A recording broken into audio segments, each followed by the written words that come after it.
Mesdames et messieurs, bonsoir. Très heureuse de vous retrouver pour cette nouvelle édition du journal.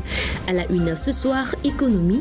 Le port autonome de Lomé entre 2020 et 2022 a été un acteur clé de l'économie nationale en apportant une contribution de 9 milliards francs CFA. D'autres précisions dans un instant. Un inventaire a révélé 10 000 biens culturels togolais en Allemagne, en citant la France et l'Allemagne à créer un fonds pour la recherche sur l'appropriation des objets culturels en Afrique subsaharienne à l'époque coloniale. À l'international, situation alarmante à Bukavu, en République démocratique du Congo. Ces derniers jours, l'eau potable est devenue une denrée rare pour la population de cette localité. Les habitants sont contraints de s'approvisionner dans le lac Kivu. Les détails dans ce journal. Puis en Tanzanie, l'opposition se prépare à manifester contre les réformes électorales marquant les premières manifestations depuis l'arrivée au pouvoir en 2021 de la présidente Samia Suluhu Hassan. Voici donc pour les titres, place au développement.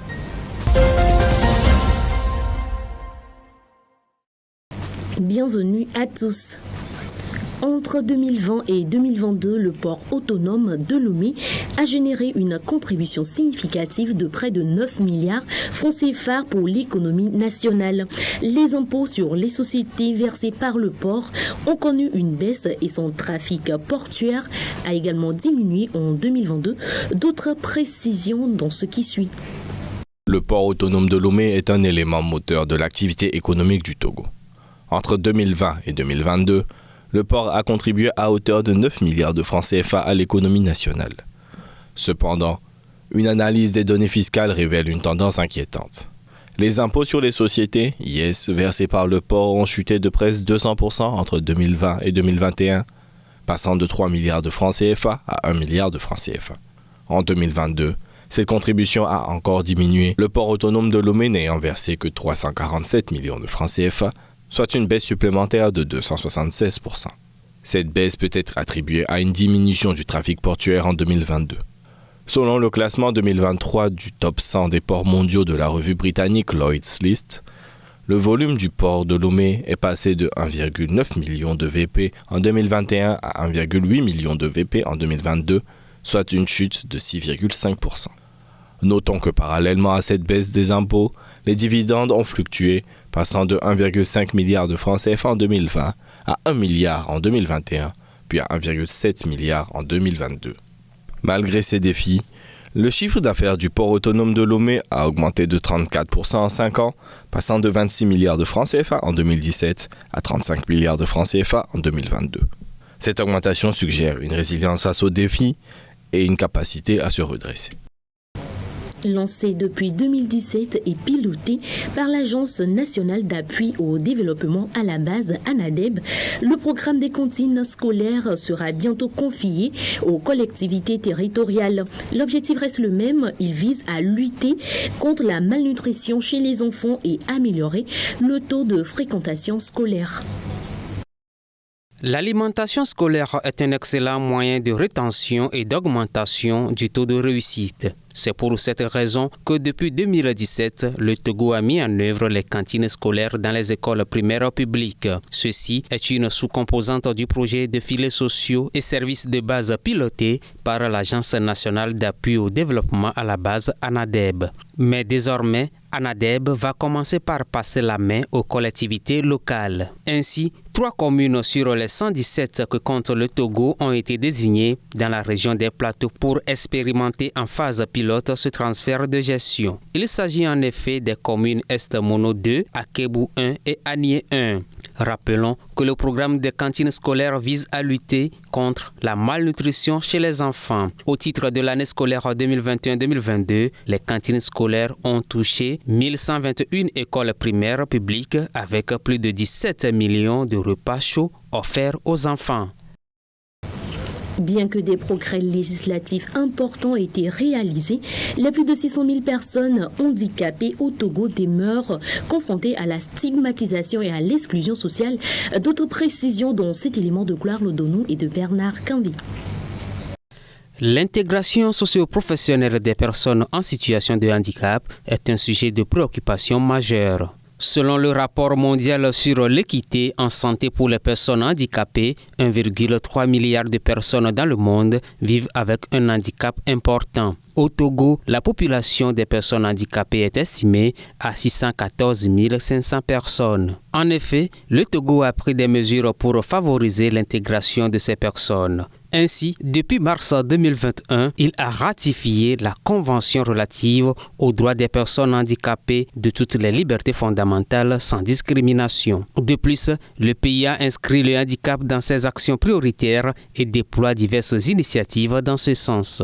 Cependant, les personnes en situation de handicap restent confrontées à une stigmatisation, des stéréotypes négatifs et les croyances culturelles profondément enracinées. Elles sont souvent privées d'éducation, de travail, de loisirs et subissent une sorte d'exclusion sociale. Notons que les Nations Unies soutiennent également l'inclusion du handicap au Togo. Plusieurs initiatives sont mises en œuvre pour atteindre l'inclusion des personnes vivant avec handicap et réduire les inégalités.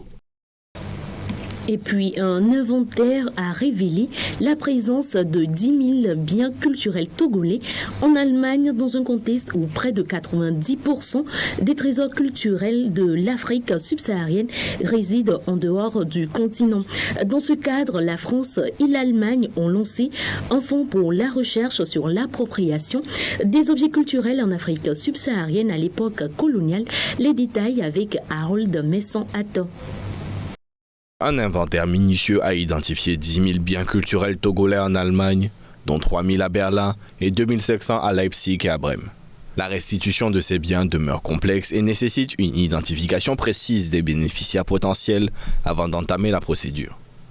Pour cela, la France et l'Allemagne viennent de créer un fonds pour financer la recherche sur l'appropriation des objets culturels en Afrique subsaharienne à l'époque coloniale. Rappelons qu'à ce jour, près de 90% des trésors culturels de l'Afrique subsaharienne résident hors du continent, soulevant des enjeux géopolitiques, culturels et juridiques cruciaux. En 2017, la France a annoncé son engagement de restituer le patrimoine africain à l'horizon 2022, mais cette volonté est confrontée à d'importants obstacles. Des voix dans le monde de l'art craignent la perte d'une partie du patrimoine universel et redoutent un renforcement du trafic d'art illicite. Alors que certains voient la possession de ces objets comme une continuation de la colonisation, d'autres questionnent la capacité des pays à entretenir ces biens après restitution. Sur le terrain, les démarches juridiques et diplomatiques se révèlent difficiles, prolongeant le processus de restitution. Malgré ces défis, plusieurs pays africains, soutenus par l'UNESCO et des institutions françaises, entreprennent des initiatives pour rapatrier leur patrimoine. Des projets de musées et de coopération culturelle émergent également. Pour rappel, parmi les pays de la sous-région, le Bénin, le Niger ou encore la Côte d'Ivoire se sont déjà vus restituer certains de leurs biens, comme les bronzes du royaume du Bénin ou le Djidji Ayokwe, un tambour emblématique de la culture ivoirienne. Au-delà de nos frontières, la ville de Bukavu, située à l'est de la République démocratique du Congo, est confrontée à une crise d'approvisionnement en eau potable. Les habitants sont contraints de puiser de l'eau dans le lac Kivu, ce qui expose la communauté à des risques sanitaires importants. Reportage. Des dizaines de bidons en attente, les femmes se pressent autour d'une petite source dans le quartier Ndendere d'Ibanda, Bukavu. Elles payent toutes 200 francs congolais, soit 7 centimes d'euros, à la propriétaire des lieux pour remplir leurs récipients. Elles n'ont pas le choix. Depuis quelques jours, l'eau a disparu des robinets dans cette grande ville de l'Est congolais. Nous puisons ici car nous ne trouvons pas de l'eau propre, ça nous fatigue. Nous remercions la maman ici de nous laisser puiser dans sa parcelle. Si elle n'était pas là, on allait souffrir. Maman, merci, que Dieu te bénisse. L'autre option, pire encore, c'est de puiser de l'eau dans le lac Kivu. Des piroguiers vont la chercher un peu à l'écart du rivage, moyennant 500 francs congolais, 17 centimes d'euros. Une solution coûteuse et dangereuse, car l'eau est très polluée. Le lac reçoit tous les effluents de la ville. En l'absence de traitement, elle peut provoquer des maladies. C'est un acte presque criminel que nous condamnons. Et ici, nous tenons à condamner la gestion, pourquoi pas chaotique, au niveau de la régie des eaux. Du côté de la Régie des eaux, la société publique chargée de la distribution, on met en cause l'activité sismique de la région, qui vient régulièrement couper la conduite principale d'approvisionnement. Son directeur provincial affirme que le service sera bientôt rétabli. Aujourd'hui, la solution pour cet endroit, c'est carrément définir un nouveau tracé. C'est pour la conduite des transports des eaux qui viennent de l'usine de Morundu via le réservoir de Karale. C'est un tronçon d'environ 2500 mètres qu'il faut aujourd'hui remplacer totalement. Il faut dire que Bukavu, déjà au départ, nous avons des besoins en eau qui tournent autour de 70 000 mètres cubes jour, alors que les installations ne peuvent pas nous donner plus de 40 000 mètres cubes jour. Ce qui fait que nous avons plus d'un tiers de nos besoins en eau qui ne sont pas satisfaits. Ainsi, même en temps normal, les habitants de Bukavu ont dû s'habituer à des coupures régulières. Et pour le moment, la corvée d'eau, essentiellement supportée par les femmes, va continuer. Des mouvements citoyens annoncent qu'ils vont déposer une plainte contre la Régie des eaux. En Tanzanie, en réaction aux réformes électorales, l'opposition se prépare à manifester. Il s'agit des premières manifestations depuis l'arrivée au pouvoir de la présidente Samia Suluhu Hassan en 2021. Les manifestations ont été autorisées par les autorités après un consensus avec la police. La Tanzanie se prépare à des manifestations de l'opposition contre les réformes électorales. Il s'agit des premières manifestations depuis l'arrivée au pouvoir de la présidente Samia Suluhu Hassan en 2021 suite au décès de son prédécesseur, John Magufuli. Ce dernier était taxé d'étouffer la dissidence après avoir interdit les rassemblements politiques. L'opposition tanzanienne a l'intention de donner de la voix contre les projets de la loi électorale, la vie chère et les retards dans les réformes constitutionnelles. Le Tchadema a déclaré que la manifestation avait été autorisée par les autorités suite à un consensus avec la police pour des actions pacifiques. Le parti entend diriger les événements de mercredi pour faire pression sur le gouvernement afin d'obtenir des réformes avant les élections générales de l'année prochaine. Les élections locales, quant à elles, sont prévues pour cette année. La Tanzanie connaît une relative stabilité dans une région mouvementée. La présidente Hassan adopte un ton politique réformateur. Elle suscite la bonne volonté locale et internationale. Et puis la Cour suprême espagnole a déclaré illégale l'expulsion de mineurs non accompagnés de l'enclave de Ceuta vers le Maroc de 2021. Ces jeunes faisaient partie d'un groupe de 12 000 personnes ayant tenté de traverser la frontière. Cette décision souligne la violation de la Convention européenne des droits de l'homme et du protocole numéro 4 qui interdit l'expulsion collective d'étrangers. D'autres précisions dans ce qui suit. La Cour suprême espagnole a jugé lundi que l'expulsion massive de mineurs de l'enclave espagnole de Ceuta vers le Maroc en 2021 était illégale.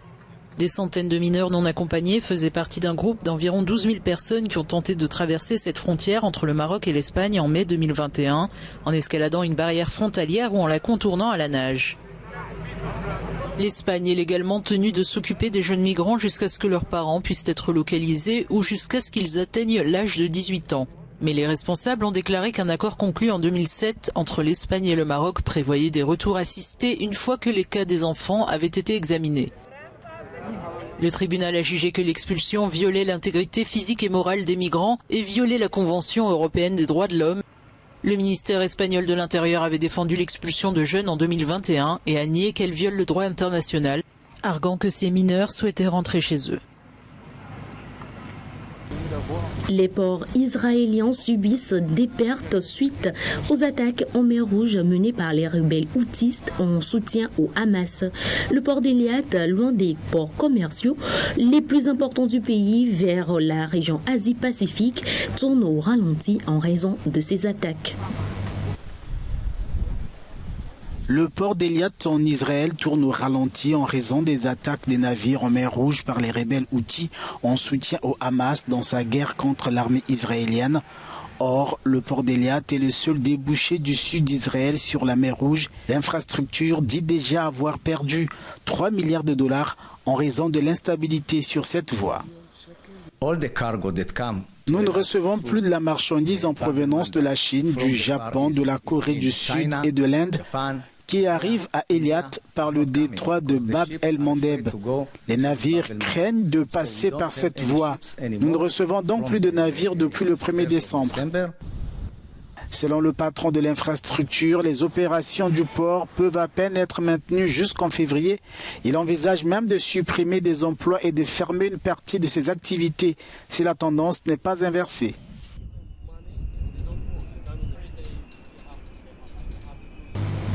Point final donc à cette édition. Merci à vous de l'avoir suivi. Excellente soirée à tous. Retrouvez demain Gloire Lodono pour un autre tour de l'actualité.